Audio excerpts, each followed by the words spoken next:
जी अपन चालू करते हैं। साइंस देखा था हमने कि अब एक नया टॉपिक आपके समक्ष लाते हुए मेरे को बहुत खुशी हो रही है।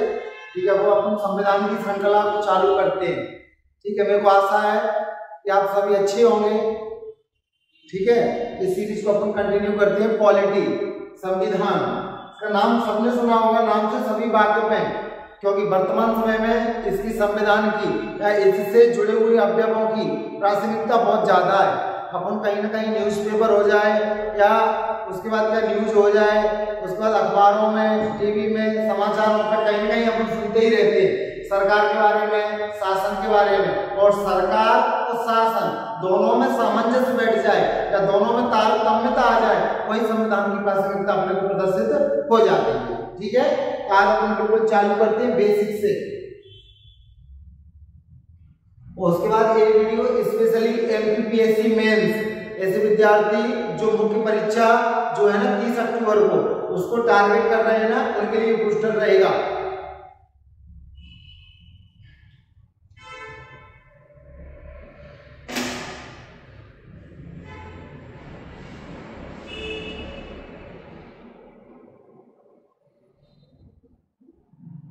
चालू कर रहे हैं पॉलिटी या राज व्यवस्था या संविधान बोलते हैं।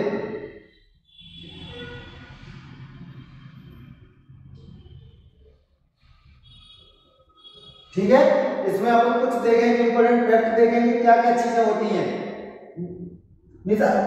जी क्या देखेंगे, राजनीतिक अवधारणाएं देखेंगे, प्रमुख राजनीतिक अवधारणाएं। इसमें पहला अपन चालू करेंगे राज्य। मैं संविधान से चालू नहीं कर रहा हूं, पहले छोटी छोटी चीजें आपको बता रहा हूं कि राज्य क्या है, फिर सरकार क्या है,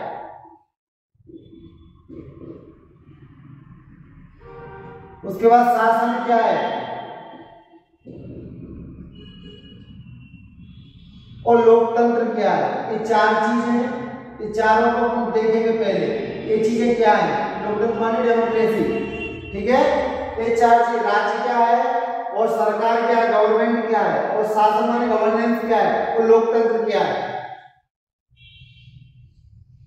ये चारों चीजें ये अपन देखेंगे। इसमें पहले हेडिंग अपन डालेंगे राज्य।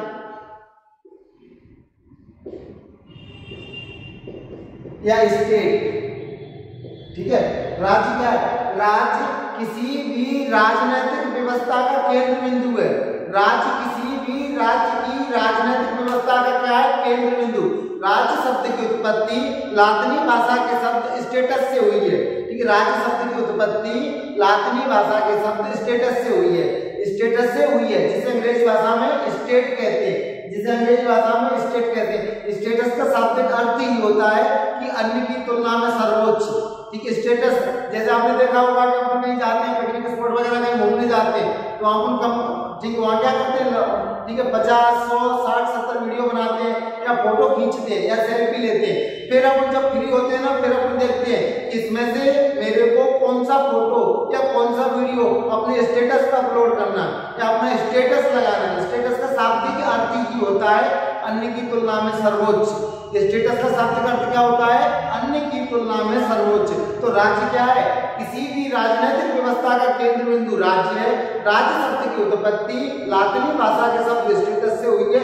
स्टेटस का शाब्दिक अर्थ होता है, स्टेटस का शाब्दिक अर्थ क्या होता है, अन्य की तुलना में सर्वोच्च। और अंग्रेजी भाषा में इसको क्या बोलते हैं, स्टेट अपन बोलते हैं। ठीक है, और पश्चिमी दार्शनिक हैं ना, जो अपने पश्चिमी दार्शनिकों के अनुसार उन्होंने भी क्या किया, राज्य की एक उपयुक्त परिभाषा दी है। उनके अनुसार राज्य किसी भी राजनीतिक व्यवस्था का केंद्र बिंदु है। उनके अनुसार क्या है, राज्य एक प्रकार की अमूर्त राजनीतिक संरचना। अमूर्त माने में बौद्धिक है, जिसको अपन देख नहीं सकते। अमूर्त माने जो बौद्धिक हो, जिसको अपन देख नहीं सकते हो। ठीक है, इसको कैसे लिखेंगे, पश्चिमी दार्शनिकों के अनुसार राज्य शब्द की क्या इसकी क्या करें परिभाषा, उपयुक्त परिभाषा क्या हो जाएगी जी, इसकी परिभाषा उपयुक्त क्या हो जाएगी, राज्य किसी भी राज्य की क्या है, अमूर्त राजनीतिक संरचना है। अमूर्त माने जो बौद्धिक है, जिसको देखा ना जा सके। और राज्य शब्द की परिभाषा या राज्य शब्द का उल्लेख भारतीय संविधान के अनुच्छेद 1 में, अनुच्छेद 12 में, अनुच्छेद 36 में भी किया गया है। और इसका जो चर्चा मिलती है ना, राज्य शब्द का वर्णन सर्वप्रथम कहाँ मिलता है, जो मैकैया वाली है ना, मैकैया वाली की पुस्तक द प्रिंस में मिलता है। राज्य शब्द की सर्वप्रथम वर्णन ठीक है, यहाँ राज्य शब्द का सर्वप्रथम उल्लेख, ठीक है, कहाँ मिलता है? उनकी जो पुस्तक है ना मैकियावेली द प्रिंस, उसमें मिलता है। ठीक है, अब उसके बाद देखेंगे वो राज्य के अवयव, अर्थात राज्य के कौन कौन से अंग हो सकते हैं। एक ऐसे अंग या ऐसे तत्व जिनसे राज्य की संकल्पना चरितार्थ होती है या राज्य की संकल्पना पूर्ण होती है, उन अवयवों को राज्य के अवयव के नाम से जाना जाता है। उसमें पहला मीन्स अगर कोई राज्य है तो उसके पास कम से कम 4 तत्व, 4 कंपोनेंट्स या 4 अंग होना चाहिए। उसमें पहला तत्व क्या हो जाएगा? उसका जनसंख्या। उसमें ठीक है, उसमें पहला क्या होना चाहिए? जनसंख्या। दूसरा क्या होना चाहिए? भूभाग होना चाहिए, उसका क्षेत्रफल होना चाहिए। और तीसरा सरकार होना चाहिए। ठीक है, तीसरा क्या होना चाहिए? सरकार होना चाहिए। और चौथा क्या? संप्रभुता मीन्स सोवरेनिटी होना चाहिए। ठीक है, चौथा क्या? संप्रभुता मीन्स सोवरेनिटी होना चाहिए। देखो मैं जी क्या करना है, पहले इसको समझना है, उसके बाद मैं आपको मिस लिख के बताऊंगा पॉइंट टू पॉइंट पूरा। देखो राज्य के अवयव में क्या कहा जाएगा? एक तो जनसंख्या, एक भूभाग आ जाएगा, सरकार आ जाएगी और संप्रभुता आ जाएगी। ठीक है, संप्रभुता। हाँ, उसके बाद मेरे ठीक है, अगर किसी राज्य में अनिवार्यता ये कंप्लीट चारों तत्व हैं तो उस राज्य को पूर्ण राज्य का दर्जा दिया जा सकता है। ठीक है, एक क्वेश्चन है मेरे आपसे, क्या 1947 से पहले वो राज्य नहीं थे? क्या 1947 से पहले भारत पूर्ण राज्य के दर्जे में नहीं था? तो ये क्वेश्चन का आंसर सही है। ये मीन्स जो था ना 1947 से पहले अपन पूर्ण राज्य के दर्जे में नहीं थे। क्यों?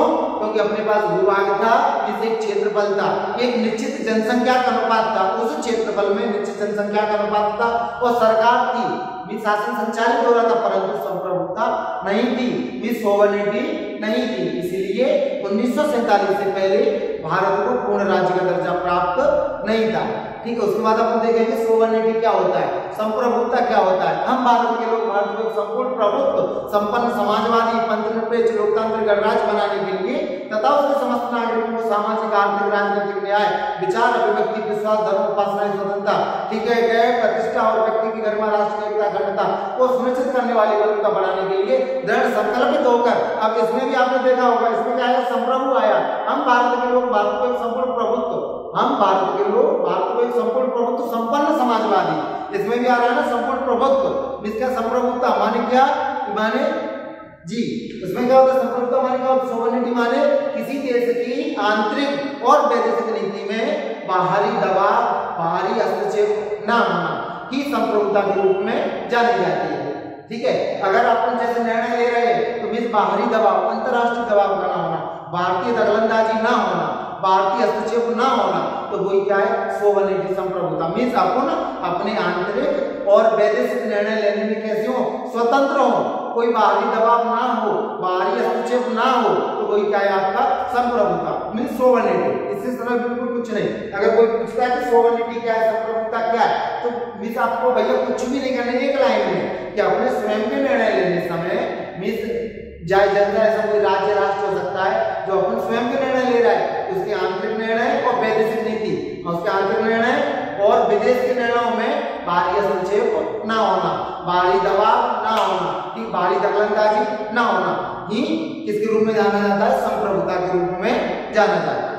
ठीक है, तो एक क्या देखिए अपने राज्य के अभिव्यक्ति के लिए अपने, उसके बाद आते हैं राष्ट्र और राज्य। राष्ट्र और राज्य क्या है? भारत एक मीन्स क्या पूछा जाता है? पूछा जाता है भारत जी जो अपना भारत है ना, इसको किसके नाम से जाना जाता है? बहुलतावादी राज्य के रूप में जाना जाता है। भारत में एक राज्य में अनेकों राष्ट्र सजे हुए हैं, अर्थात भारत एक राष्ट्र एक राज्य की संकल्पना को चरितार्थ किए हुए, इसको स्पष्ट कीजिए। तो क्या होता है? देखो इसमें क्या होता है? राज्य में मीन्स एक राज्य में अनेकों राष्ट्र हो सकते हैं। उन अनेकों राष्ट्र की क्या क्या विशेषता दोस्तों? ठीक है, उन जो एक राज्य में अनेक राष्ट्र होंगे, उन राष्ट्रों की मीन्स जो होगी ना विशिष्टता, कैरेक्टरिस्टिक क्या क्या हो सकती है? तो उनकी अलग अलग पहचान हो सकती है, अलग अलग धर्म हो सकता है, अलग अलग संस्कृति हो सकती है, अलग अलग समाज हो सकता है, अलग अलग भाषा हो सकती है। अर्थात इन सभी तत्वों या अंगों के आधार पर एक राष्ट्र के अंतर्गत अनेकों राष्ट्र हो सकते हैं। ठीक है, जैसे सिख राष्ट्र हो गया, मुस्लिम राष्ट्र हो गया, ईसाई राष्ट्र हो गया, हिंदू राष्ट्र हो गया। ठीक है, परंतु भारत में क्या है? उसके बाद क्या भारत की विशेषता क्या है? भारत कैसा? बहुलतावादी राज्य है। ये भारत कैसा है? बहुलतावादी राज्य है। ये भारत कैसा है? बहुलतावादी राज्य है। मीन्स भारत क्या है, ये क्या कहता है, एक राज्य एक राष्ट्र की संकल्पना, एक राज्य और एक राष्ट्र, ये भारत क्या करता है, इसकी संकल्पना को चरितार्थ करता है, एक राज्य एक राष्ट्र की संकल्पना। जैसे हम देखते हैं ना वन नेशन वन इलेक्शन, अपन देखते हैं ना वन नेशन वन इलेक्शन, उसी तरह क्या है, एक राज्य एक राष्ट्र। राष्ट्र अलग अलग हो सकते हैं, उनकी पहचान के आधार पर हो सकते हैं, उनकी धर्म के आधार पर हो सकते हैं, उनकी संस्कृति के आधार पर हो सकते हैं, उनकी भाषा के आधार पर हो सकते हैं, ठीक है। परंतु भारत में एक राज्य में अनेकों राष्ट्र होने के बावजूद भी भारत एक राष्ट्र एक राज्य की संकल्पना के प्रति क्या है, प्रतिबद्ध है, ठीक है। जैसा आपने देखा होगा कि बहुलतावादी राज्य कहा जाता है, बहुलतावादी राज्य क्या है, भारत को बहुलतावादी राज्य कहा जाता है, अर्थात एक राज्य में अनेकों राष्ट्र संग्रह थे, एक राज्य में अनेकों राष्ट्र की प्राथमिकता अपने को देखने को मिलती है या सुनाई देती है। तो ये क्या भारत की खूबी है, भारत की विशेषता है, ठीक है। क्या विशेषता है कि मीन्स क्या, भारत में अनेकों राष्ट्र हैं, मीन्स अनेक जो है ना, अनेकों भाषाओं को मानने वाले लोग बस रहे हैं, अनेक धर्म को मानने वाले लोग बस रहे हैं, अनेक संस्कृति को मानने वाले लोग बस रहे हैं, फिर भी सभी लोगों में क्या बिठाया गया, सामंजस्य बिठाया गया है, अर्थात आपसी सामंजस्य बिठाया गया है और एक राष्ट्र एक राज्य की संकल्पना को चरितार्थ किया गया, ठीक है।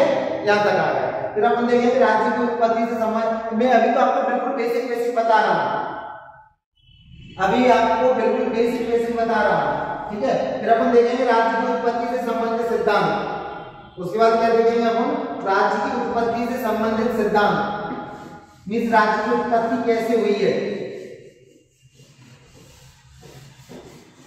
उसके बाद देखेंगे अपन राज्य की उत्पत्ति से संबंधित सिद्धांत जी, इसमें पहला आंगिक सिद्धांत देखेंगे, सामाजिक समझौता देखेंगे, यांत्रिक सिद्धांत देखेंगे और वर्ग तंत्र देखेंगे। इसमें 4 सिद्धांत, अगर आपसे कोई 11 मार्क का क्वेश्चन आ जाता है कि राज्य को परिभाषित करते हुए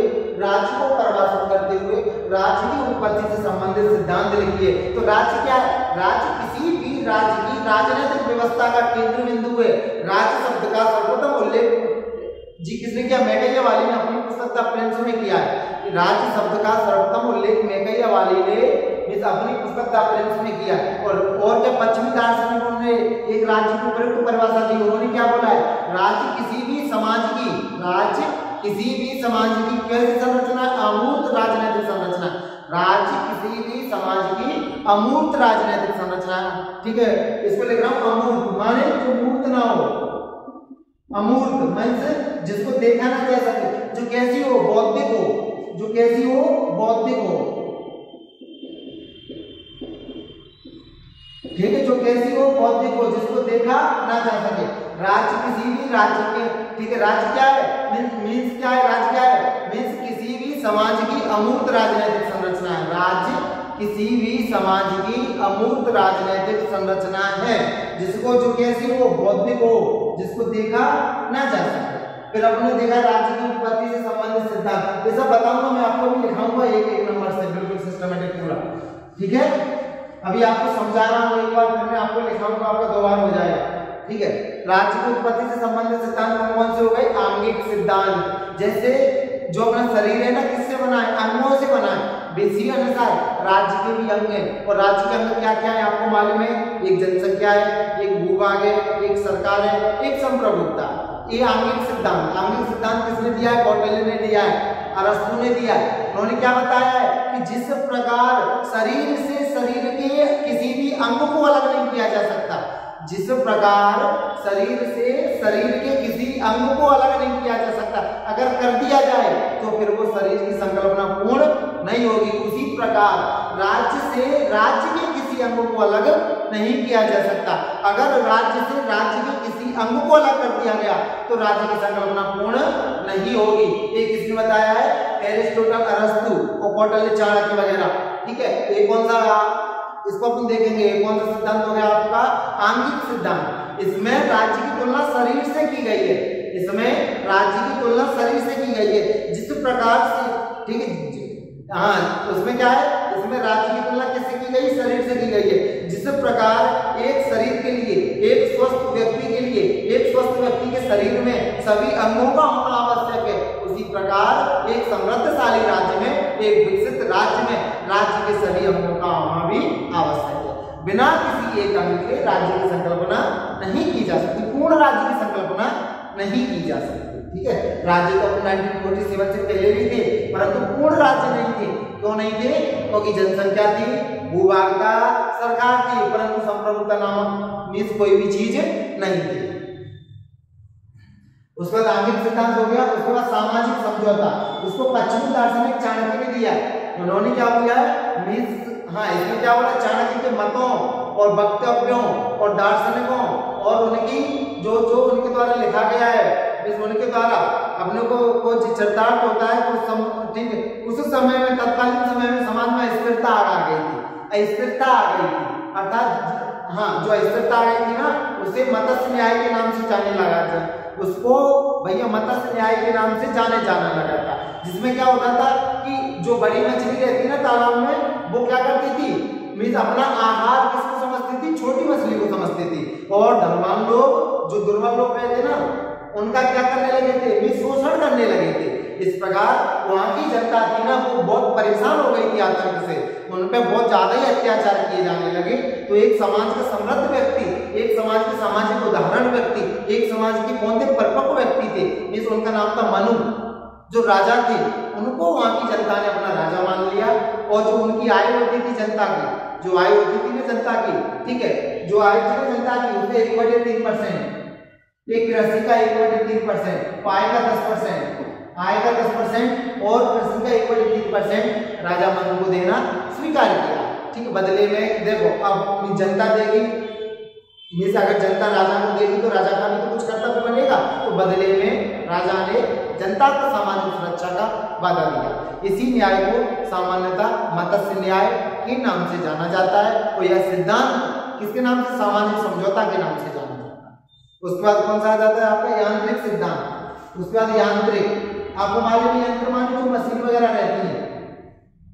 इसमें क्या हुआ है कि राज्य की जो उत्पत्ति हुई है ना, इसमें क्या हुआ है, जो राज्य की उत्पत्ति हुई है ना, जो राज्य की उत्पत्ति हुई है ना, उसको जो धनवान लोग हैं उन्होंने यंत्र के रूप में देखा है। उन्होंने ठीक है, उन्होंने अपनी आवश्यकता के अनुसार, उन्होंने अपनी आवश्यकता के अनुरूप ही राज्य की उत्पत्ति की है, या राज्य की क्या संरचना की है। जब तक उनकी आवश्यकता होती है, जब तक वो यूज करेंगे जनता को, जैसी आवश्यकता खत्म तो जनता भी चलवाड़ में।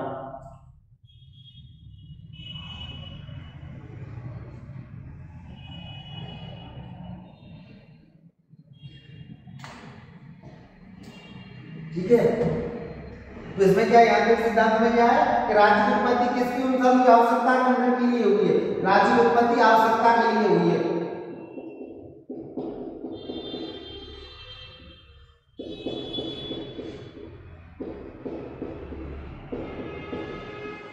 एक और बचता है वर्गतंत्र। उसमें क्या हुआ है, जो धनवान लोग है ना, जो है ना धनवान लोग, वो क्या करते थे, गरीबों का शोषण करते थे।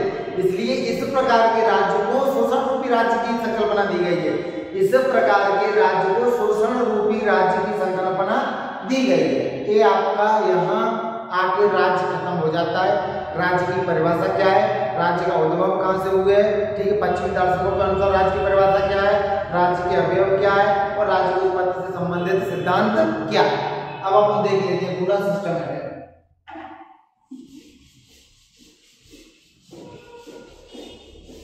इसके बाद अपन सिस्टमेटिक देख लेते हैं पूरा, जो आपको बताया है ना पूरा, और मेरे साथ बना रहना है। मैं आपको भरोसा, जो आपका भरोसा ना मेरे ऊपर, उसको कायम करूंगा मैं। ठीक है, बिल्कुल भी आपको इधर उधर नहीं होना है। ठीक है, अब इसका प्रारूप देख लेते हैं कि राज्य में अपने को क्या पढ़ना है। एक तो राज्य की परिभाषा पढ़नी है,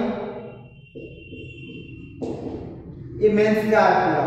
राज्य की परिभाषा के बाद इसका संविधान में वर्णन,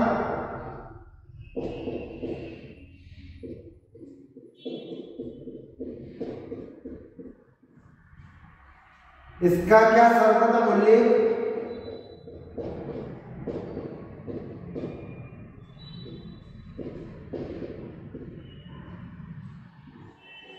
इसका क्या सर्वप्रथम उल्लेख, ठीक है, राज्य के अवयव, ये इंपोर्टेंट है।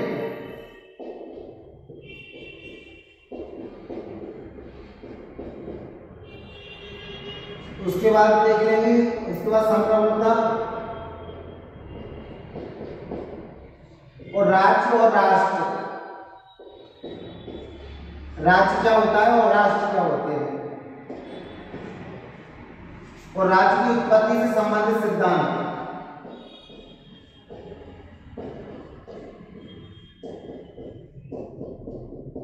राज्य की उत्पत्ति से संबंधित सिद्धांत।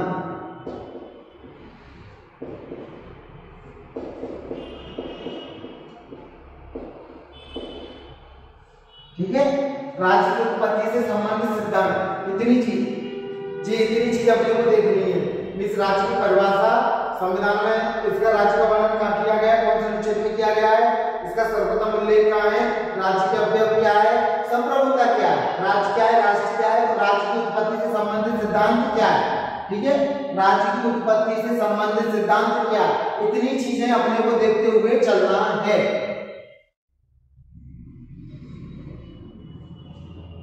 तो इसको मिटाएं बिल्कुल। ठीक है, अपन आगे बढ़ते हैं। अब इसकी परिभाषा देखते हैं राज्य की।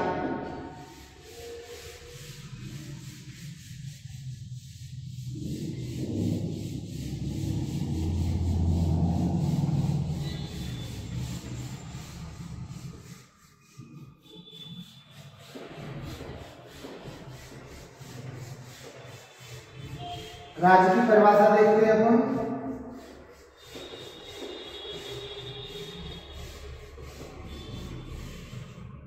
जी, राज्य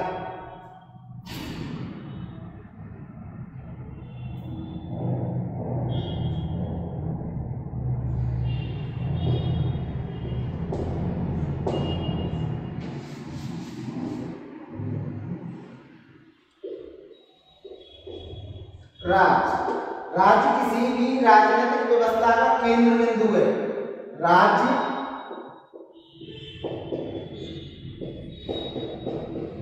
राज्य किसी भी राजनीतिक व्यवस्था का केंद्र बिंदु है।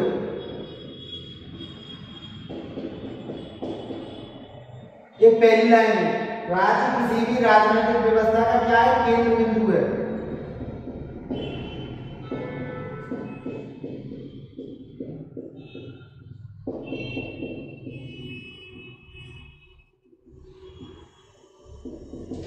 राज्य किसी भी राजनीतिक व्यवस्था का क्या है, केंद्र बिंदु है। ठीक है, सेकेंड लाइन, इसका उल्लेख, राज्य का उल्लेख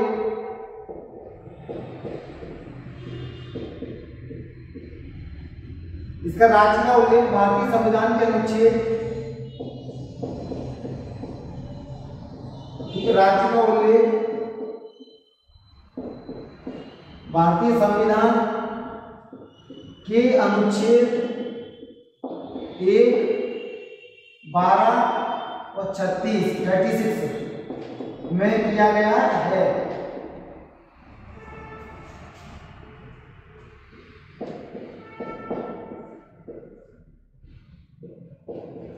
ठीक है, उसके बाद राज्य शब्द की उत्पत्ति,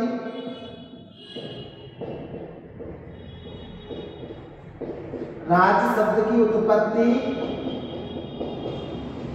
किसी भी लातिन भाषा के शब्द,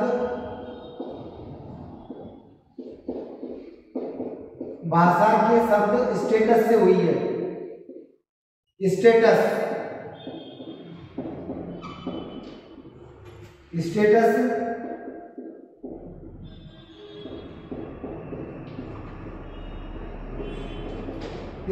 से हुई है। ठीक है, स्टेटस का शाब्दिक अर्थ होता है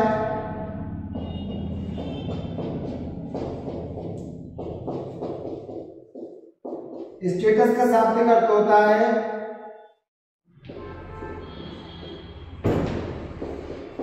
स्टेटस का शाब्दिक अर्थ क्या होता है, इसका बताओ, अन्य की तुलना में सर्वोच्च। जैसे अपन कहीं जाते हैं ना, अन्य की तुलना में सर्वोच्च। स्टेटस का, जैसे अपन कहीं जाते हैं ना पिकनिक वगैरह मनाने, तो वहां हम क्या करते हैं, 50 फोटो क्लिक करते हैं, फिर अपन आराम से बैठ के जो फोटो अच्छा रहता है उसी को अपने स्टेटस पे लगाते हैं। तो स्टेटस का शाब्दिक अर्थ क्या हुआ, अन्य की तुलना में सर्वोच्च। ठीक है, उसके बाद राज्य शब्द का सर्वप्रथम उल्लेख, उसके बाद राज्य शब्द का सर्वप्रथम उल्लेख,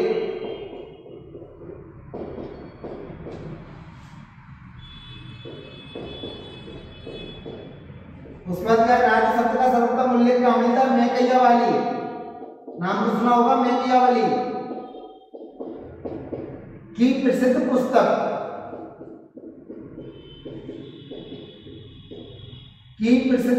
द प्रिंस में मिलता है। की प्रसिद्ध पुस्तक द प्रिंस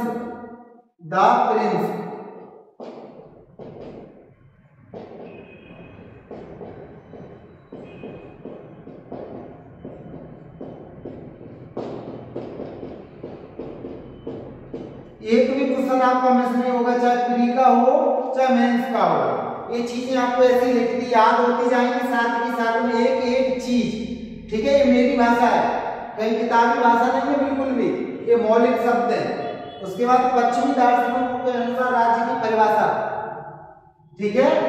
इतना हो गया हो तो फिर मैं इसको मिटा के आगे बढ़ूं। उसके बाद पश्चिमी दार्शनिकों के अनुसार राज्य की परिभाषा, इसको हटा दें ऊपर से।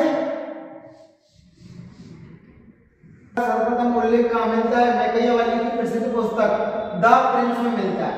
राज्य किसी भी राज्य की राजनीतिक व्यवस्था का केंद्र बिंदु है।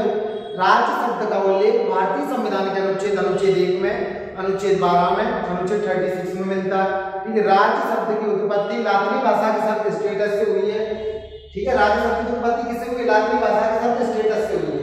ठीक है। स्टेटस का शाब्दिक अर्थ होता है अन्य की तुलना में सर्वोच्च। स्टेटस का शाब्दिक अर्थ क्या होता है? अन्य की तुलना में सर्वोच्च। ठीक है। और क्या राज्य शब्द का सर्वप्रथम उल्लेख कहाँ मिलता है? मैकियावेली की पुस्तक प्रिंस में मिलता है। ठीक है। अब अपन देखेंगे उसके बाद क्या देखना है, उसके बाद देखेंगे ये अपन पश्चिमी दार्शनिकों के अनुसार, उसके बाद अपन क्या देखेंगे पश्चिमी दार्शनिकों के अनुसार राज्य की परिभाषा क्या देखेंगे। पश्चिमी दार्शनिकों के अनुसार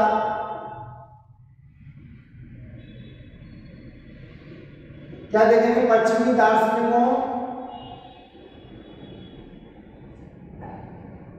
के अनुसार क्या देखेंगे? पश्चिमी दार्शनिकों के अनुसार राज्य की उपयुक्त परिभाषा के अनुसार राज्य की उपयुक्त परिभाषा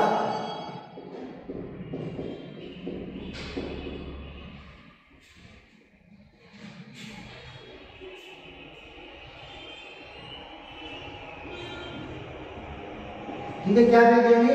पश्चिमी दार्शनिकों के अनुसार राज्य की उपयुक्त परिभाषा। इसमें क्या है, इन्होंने क्या बताया? राज्य किसी भी समाज की अमूर्त राजनीतिक संरचना है। राज्य किसी भी समाज की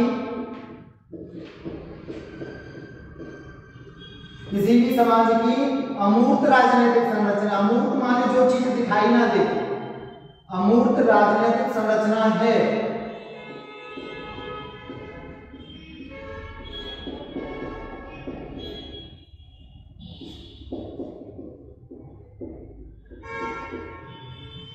ठीक है। राज्य किसी भी समाज की अमूर्त राजनीतिक संरचना है। अमूर्त माने जो दिखाई ना दे, जो दिखाई ना दे, जो दिखाई नहीं दे,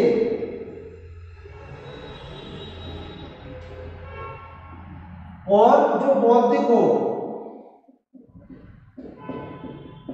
जो कैसी हो? बौद्धिक हो।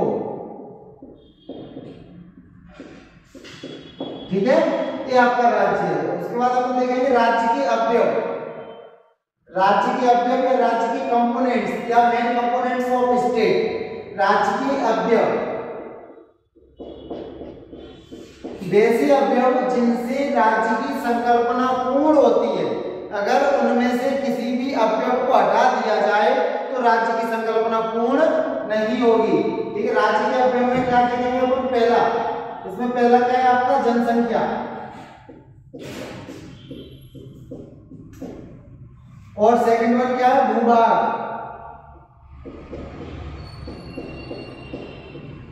और थर्ड वन क्या है? सरकार। और चौथा क्या है? संप्रभुता।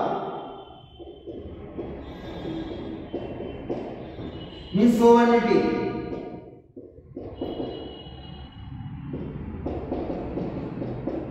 सरकार माने गवर्नमेंट।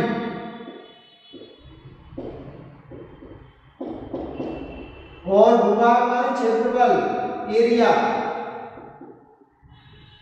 और जनसंख्या इसके पॉपुलेशन। ठीक है, अगर ये चारों किसी राज्य में विद्यमान है तो उस राज्य को पूर्ण राज्य का दर्जा दिया जा सकता है, या यूं कहें कि उस राज्य को पूर्ण राज्य के नाम से पुकारा जा सकता है। 1947 से पहले अपन पूर्ण राज्य के दर्जे में नहीं आते थे। 1947 से पहले अपन पूर्ण राज्य में नहीं आते थे। क्यों?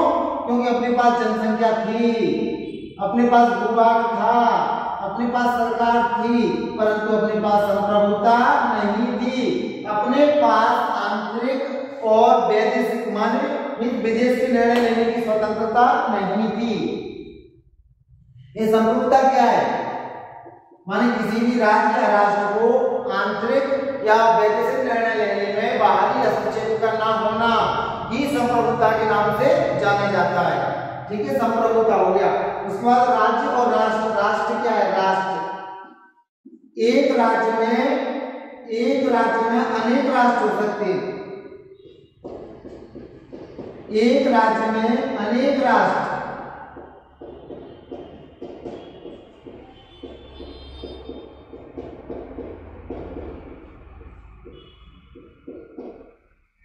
एक राज्य में अनेक राष्ट्र हो सकते हैं।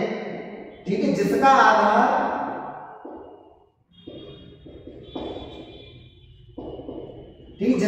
उनकी संस्कृति, उनकी विशेष संस्कृति,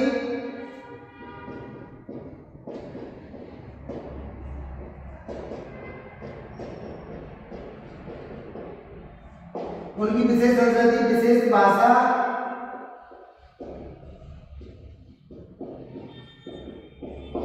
आगे विशेष पहचान,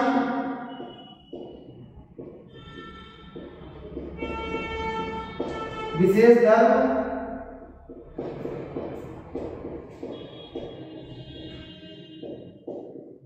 आगे है। ठीक है, इन सब के बावजूद भी भारत एक राष्ट्र एक राज्य की संकल्पना के सूत्र में बंधा हुआ है। ठीक है, इसके बावजूद भी क्या है? भारत क्या है? भारत एक राज्य एक राष्ट्र की संकल्पना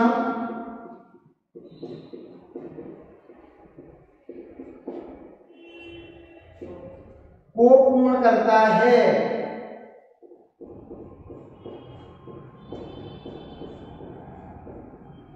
ठीक है, इसीलिए भारत को बहुलतावादी राज्य के नाम से जाना जाता है। इसलिए भारत को बहुलतावादी राज्य के नाम से जाना जाता है। ठीक है, इसीलिए भारत को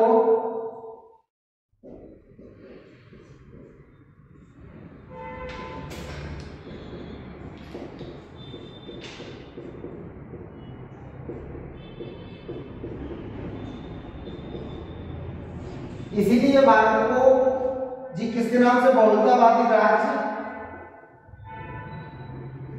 के नाम से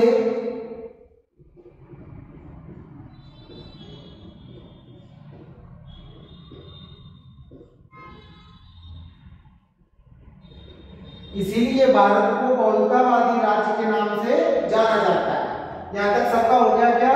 अब अपन देखेंगे राज्य की उत्पत्ति से संबंधित सिद्धांत। जो 4 सिद्धांत मैंने अभी बताए थे, आंगिक सिद्धांत, सामाजिक समझौता, यांत्रिक और वर्गतंत्र, ये 4 सिद्धांत हैं। ये राज्य की उत्पत्ति से संबंधित सिद्धांत हैं। अगर मेंस में आ जाएगा तो अपन को लिखना है, इसको बैठा देगा। हाँ, राज्य की अवयव वेरी वेरी इंपोर्टेंट है। राज्य के अवयव वेरी वेरी, तो जनसंख्या, भूभाग, सरकार और संप्रभुता।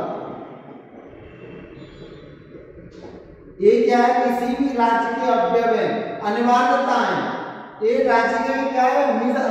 ये कैसे कंपल्सरी कंपोनेंट्स हैं, इनके बिना किसी भी राज्य की संकल्पना पूर्ण नहीं होगी। ठीक है, उसके बाद अपन देखते हैं राज्य की उत्पत्ति से संबंधित सिद्धांत। इसको देख लिया, क्या कर लिया सबने? अब अपन आगे बढ़ रहे हैं। इसके बाद देखेंगे अपन राज्य की उत्पत्ति से संबंधित सिद्धांत। यहाँ तक सबको समझ में आ गया कि राज्य क्या है, राज्य का उद्भव कहाँ से हुआ है, राज्य शब्द का सर्वप्रथम उल्लेख कहाँ हुआ है, ठीक है, राज्य के अवयव क्या है, क्या अपन 1947 से पहले राज्य थे, तो राज्य तो थे परंतु पूर्ण राज्य नहीं थे, क्योंकि अपने को निर्णय लेने की स्वतंत्रता नहीं थी।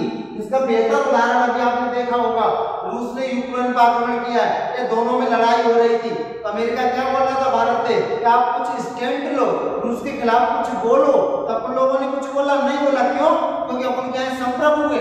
इसमें बोला है प्रस्तावना में, हम भारत के लोग भारत को एक संप्रभु, हम भारत के लोग भारत को एक संप्रभु, मींस हमारे ऊपर कोई बाहरी दबाव नहीं है, अंतरराष्ट्रीय दबाव नहीं है, हम अपने निर्णय लेने में स्वतंत्र हैं, हम अपने निर्णय सहज और सरल तरीके से ले सकते हैं, ठीक है। इन्हीं शब्दों के साथ में मैं आगे बढ़ा रहा हूं क्लास को, एज इट इज लिखते हुए चलना है आपको।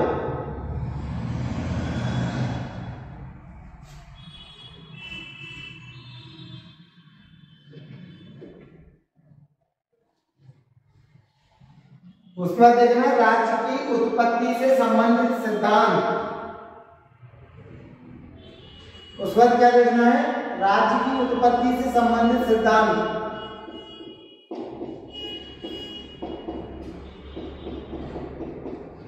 राज्य की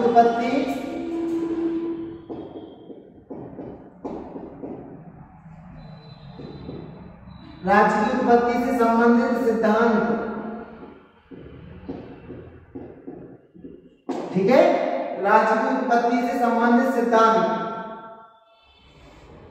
इसमें अपन पहला देखेंगे, इसमें जी अपन पहला कौन सा देखेंगे, आंगिक सिद्धांत, ऑर्गन थ्योरी, आंगिक सिद्धांत इसको बोलते हैं, इसको क्या बोलेंगे अपन जी, इसको ऑर्गन थ्योरी, ठीक है। दूसरा अपन देखेंगे सामाजिक समझौता, मीन सोशल कॉन्ट्रैक्ट, मीन सामाजिक समझौता, इंग्लिश में सोशल कॉन्ट्रैक्ट,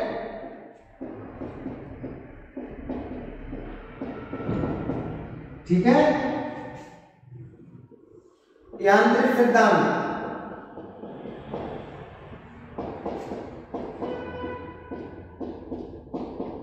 यांत्रिक सिद्धांत। उसके बाद अपन देखेंगे लास्ट वन, मिस वर्ग तंत्र,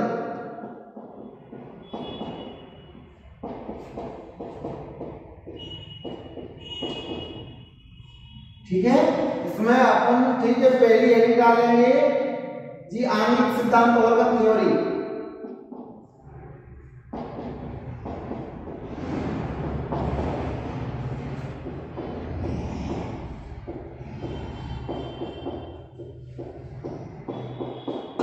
ठीक है। इसको किसने दिया, चाणक्य, कौटिल्य, ठीक है, इन्होंने दिया। इन्होंने क्या बताया है, इन्होंने क्या किया, शरीर के अंग से तुलना करिए, मीन्स राज्य की तुलना,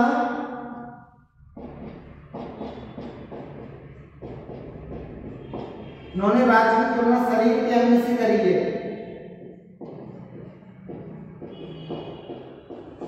कि अंग से की है, जिस प्रकार, ठीक है, जिस प्रकार बिना अंग के, ठीक है, जिस प्रकार बिना अंग के, ठीक है, जिस प्रकार बिना अंग के शरीर की संकल्पना पूर्ण नहीं होगी, ठीक है, जिस प्रकार बिना अंग के शरीर की संकल्पना,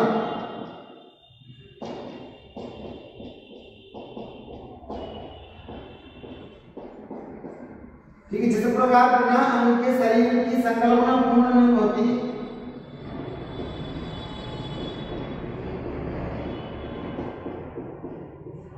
उसी प्रकार,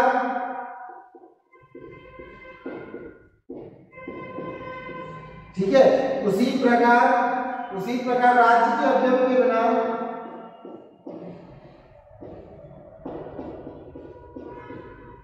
राज्य के अवयवों के बिना, राज्य के अवयवों के बिना के बिना राज्य की संकल्पना पूर्ण नहीं होगी। राज्य की संकल्पना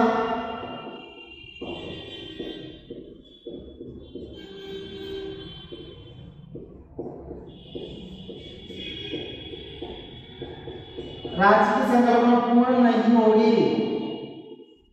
ठीक है, एक किसने बोला है? कौटिल्य और अरस्तु। ये कौन सी थ्योरी हो गई? आणविक सिद्धांत, ऑर्गेनिक थ्योरी। ऑर्गेनिक थ्योरी में राज्य की तुलना मनुष्य के शरीर से करी है। जिस प्रकार शरीर के किसी अंग को निकाल दिया जाए तो शरीर की संकल्पना नहीं की जा सकती, उसी प्रकार क्या शरीर के लिए शरीर के सभी अंग आवश्यक है। शरीर के लिए शरीर के सभी अंग आवश्यक है। अगर एक अंग को भी शरीर से अलग कर दिया जाए तो शरीर की संकल्पना पूर्ण नहीं होगी। उसीलिए राज्य जो अवयव बताए ना, जनसंख्या, भूभाग, सरकार और संप्रभुता, अगर इन चारों में से किसी एक अंग को, एक अवयव को भी अलग कर दिया जाए तो राज्य की संकल्पना पूर्ण नहीं होगी। ये किसने बताया आपको? चाणक्य और कौटिल्य। ऑर्गेनिक थ्योरी या इसको आंगिक सिद्धांत बोलेंगे, ऑर्गेनिक थ्योरी या आंगिक सिद्धांत। ठीक है, आगे हम देखते हैं सामाजिक समझौता। इसके बाद कौन सा हम देखेंगे? सामाजिक समझौता। इसको मिटा दें। इसके बाद अपन क्या देखेंगे? सामाजिक समझौता।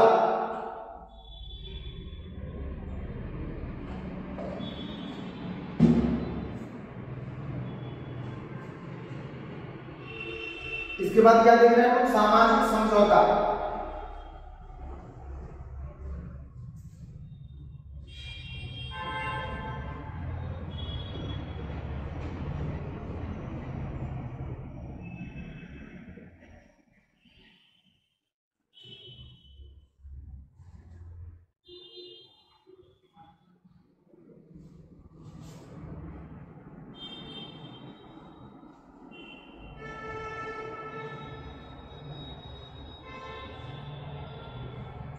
इसके बाद क्या देखेंगे? सामाजिक समझौता।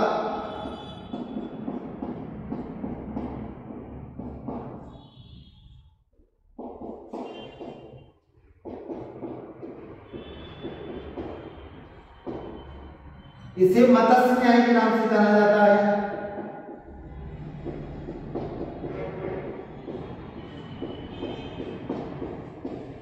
न्याय, ठीक है। जिस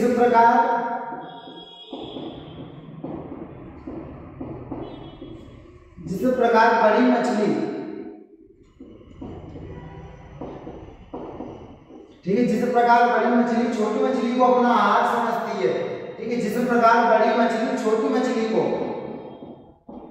ठीक है, इसमें क्या होता है? जिस प्रकार बड़ी मछली छोटी मछली को अपना आहार समझती, छोटी मछली को अपना आहार समझती है, वो अपना क्या समझती है? आहार समझती है।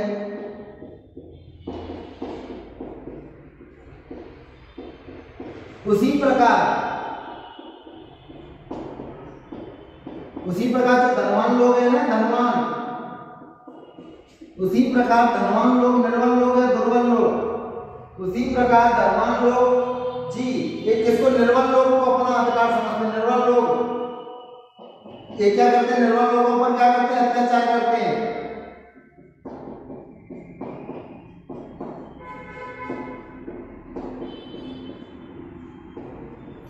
ठीक है, जो यहाँ की जनता थी उसने क्या किया था? तो राजा मनु थे ना, राजा मनु को अपनी आय का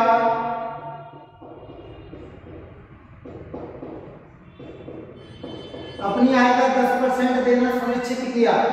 अपनी आय का 10% देना सुनिश्चित किया।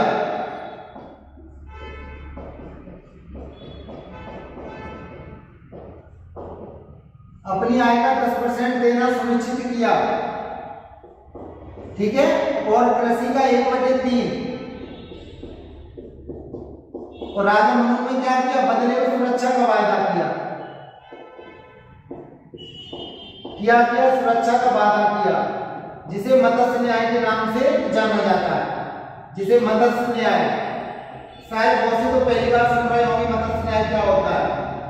जिसे मत्स्य न्याय के नाम से जाना जाता है।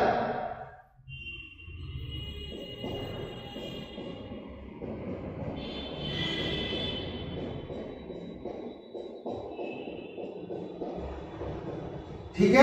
उसके बाद अपन देखेंगे यांत्रिक सिद्धांत। जी यांत्रिक में क्या है, मीन्स राज्य की उत्पत्ति अपनी आवश्यकता के लिए की है। राज्य की उत्पत्ति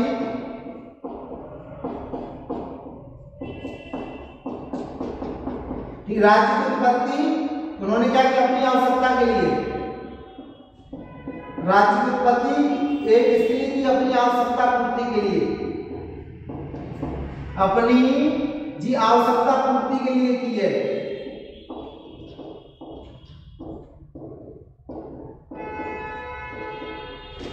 ठीक है। और वर्गतंत्र में क्या है, इसमें जनता के शोषण का आधार बताया है। जनता के शोषण का आधार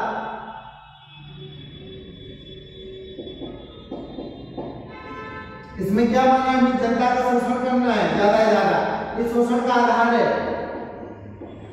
शोषण करने का आधार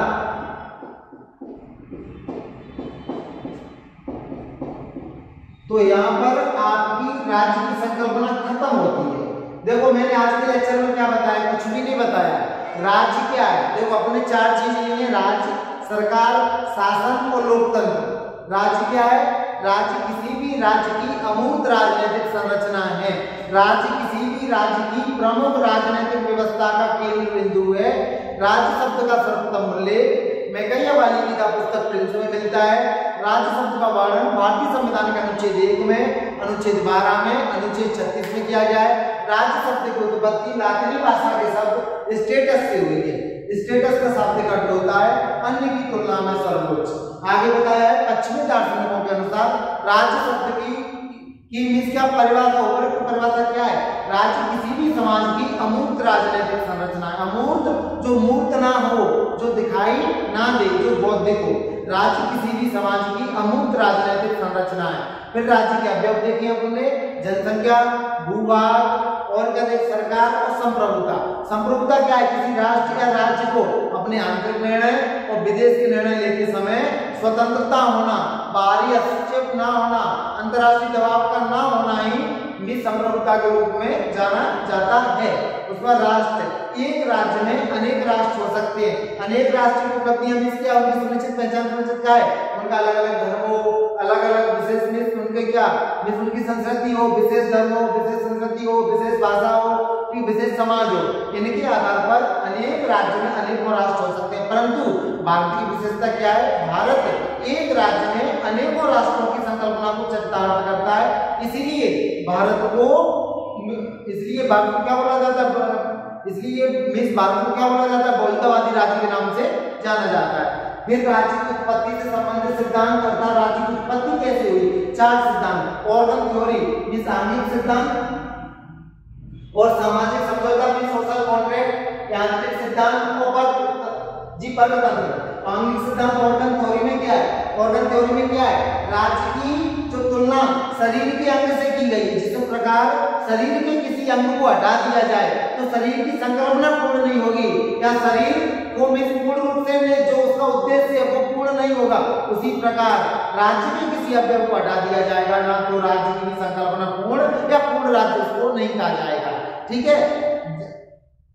उसके बाद यहाँ तक समझ में आया, जिस प्रकार शरीर के लिए सभी अंग आवश्यक हैं उसी प्रकार राज्य के अवयव भी राज्य के लिए समान रूप से आवश्यक हैं। उसके बाद क्या, सामाजिक समझौता, सोशल, उसमें क्या सोशल कॉन्ट्रैक्ट। इसमें क्या था, एक समय विशेष में राज्य में स्थिरता आ गई थी जिसे मत्स्य न्याय के नाम से जाना जाता था।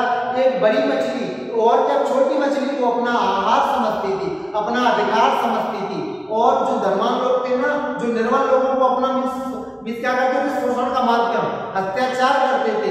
इससे जनता ऊब चुकी थी। उन्होंने जो राजा मनु थे उस टाइम के, उनको अपना राजा माना, अपनी आय का और अपनी आय का 10% देना उनको सुनिश्चित किया। उन्होंने बदले में उनको सुरक्षा का वादा किया। उन्होंने क्या किया, बदले में उनको क्या किया, सुरक्षा का वायदा किया। इसको मत्स्य न्याय के नाम से जाना जाता है। फिर कौन सा आपका यांत्रिक सिद्धांत, माने राज्य की उत्पत्ति अपनी आवश्यकता के लिए की गई। जिस प्रकार जैसे अपन मशीन का विस्तार करते हैं ना, जैसे बॉस की मशीन क्यों करी, अपन ने बॉस की मशीन का विस्तार क्यों किया, क्योंकि कपड़े धोने के लिए। ठीक है।